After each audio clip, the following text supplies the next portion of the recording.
Bonjour à tous et bienvenue dans cette nouvelle vidéo du calendrier de l'Avent. J'espère que vous allez bien, moi ça va très bien, on se rapproche tout doucement de Noël, ça fait plaisir, moi j'adore cette saison. Et comme d'habitude, si la vidéo vous a plu, je vous invite à vous abonner et bien sûr mettre la petite cloche, comme ça vous serez averti à chaque fois qu'il y a une nouvelle vidéo sur la chaîne. Et surtout, dites-moi si je vous ai inspiré pour un petit cadeau de Noël, ça fait toujours plaisir, dites-le moi en commentaire. Moi je pense que ça sera mon moment satisfaisant. Alors vous êtes un groupe d'ados et il y a un ou une de vos amis qui a disparu. Aux dernières nouvelles, votre ami se rendait régulièrement dans ce centre commercial pour y chercher quelque chose dont il ou elle avait besoin ardemment. Et c'est là que vous allez vous rendre compte que ce centre commercial n'a rien d'ordinaire. Aujourd'hui, je voulais vous parler de Grindon Mall de Comme Martin. Et ce jeu est sérieusement étrange et satisfaisant à la fois. L'avancée dans le centre à la rencontre de boutiques qui sont habitées ou non, de gens, de choses ou autres qui ont été aussi bloqués dans ce centre commercial, pourra vous mener jusqu'à votre ami, mais aussi jusqu'à des dangers plus qu'avérés. Et une fois que vous aurez retrouvé votre ami, rien ne dit que ce sera aussi simple de pouvoir en ressortir. Plus vous avancez dans ce centre commercial, et plus le MJ va faire évaluer une jauge d'étrange. Donc c'est une jauge qui va de 1 à 6. Et quand les personnages atteignent le cœur du centre, et quand je vous parle de bizarrerie, vous ne vous attendez même pas à ce que vous pourrez croiser tellement ce jeu est fou. Vos personnages sont définis par 3 traits, des noms ou adjectifs qui correspondent en gros à votre trait de personnalité, leur matière préférée à l'école et leur hobby. Voilà. C'est assez simple en soi.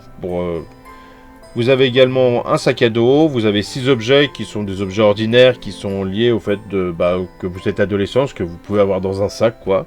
Et chaque personnage a sur sa fiche 5 cases qui vont pour les blessures et dommages, qui font 2 légers, 2 moyens et une grave. Alors si une action a une issue qui semble douteuse, ça a lieu à un lancer avec un D6 et le nombre de dés, il peut varier en fonction des circonstances, des traits que vous avez, si vous avez un objet particulier qui peut vous aider, si on vous aide également tout simplement. Ça peut altérer le nombre de dés que vous allez utiliser pour résoudre la problématique. Et l'action a réussi si l'un des dés donne un résultat égal à 4 ou 5. Et en cas de conflit ou en cas de danger, si vous subissez trop de dommages et dépassez le nombre de cases dont vous disposez, vous pouvez choisir de le faire revenir sous une forme étrange, donc en plastique ou je sais pas moi, un objet, une théière peut-être. Et à partir de ce moment, si le personnage tente une action et que le résultat d'un des dés est inférieur au niveau d'étrange actuel, le MJ prend temporairement le contrôle des actions du personnage, comme une marionnette.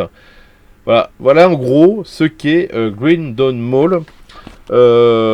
J'ai découvert ça avec des amis, c'est assez intéressant. Il y a plein de... Il y a les règles qui sont assez simples. Après, il y a plein de boutiques. L'explication avec chaque niveau d'étrange de chaque boutique. On peut retrouver aussi sur Itch.io, il y a des gens qui ont rajouté des choses. Donc on peut aussi en créer, tout simplement. Moi j'y ai joué sur table et je vais vous montrer un truc que j'ai fait qui m'a été inspiré en gros des gens avec qui j'ai joué. Donc je me suis fait une petite boîte comme ça, Grindon Mall.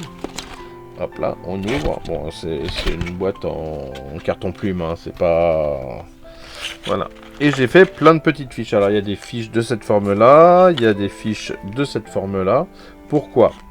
Alors, et puis il y a des fiches hexagonales, je crois, en dessous. Voilà. Donc les hexagones représentent le centre, un espace boutique.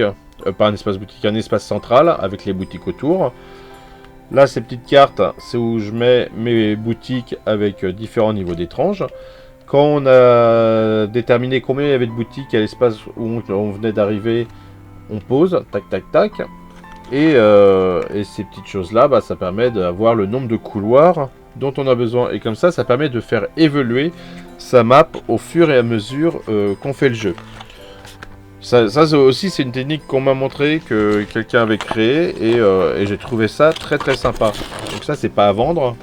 Par contre, ça, oui, vous pouvez l'avoir chez Lulu, chez Philibert, je crois qu'il est à 15 € aussi. Vous pouvez l'acheter en PDF également, je vous mettrai bien sûr les liens en descriptif. Mais voilà, si vous aimez les trucs un petit peu décalés, barrés, mystérieux, et bah Grindel Mall, je pense que c'est un jeu pour vous. Je vous invite d'ailleurs à me laisser un petit commentaire dessus si vous connaissez déjà ou pas, ou si vous avez des questions, à liker cette vidéo pour soutenir la chaîne, ça fait toujours plaisir, bien sûr vous abonner, tout ça. Je vous dis à demain pour une prochaine vidéo du calendrier de l'Avent. Ciao.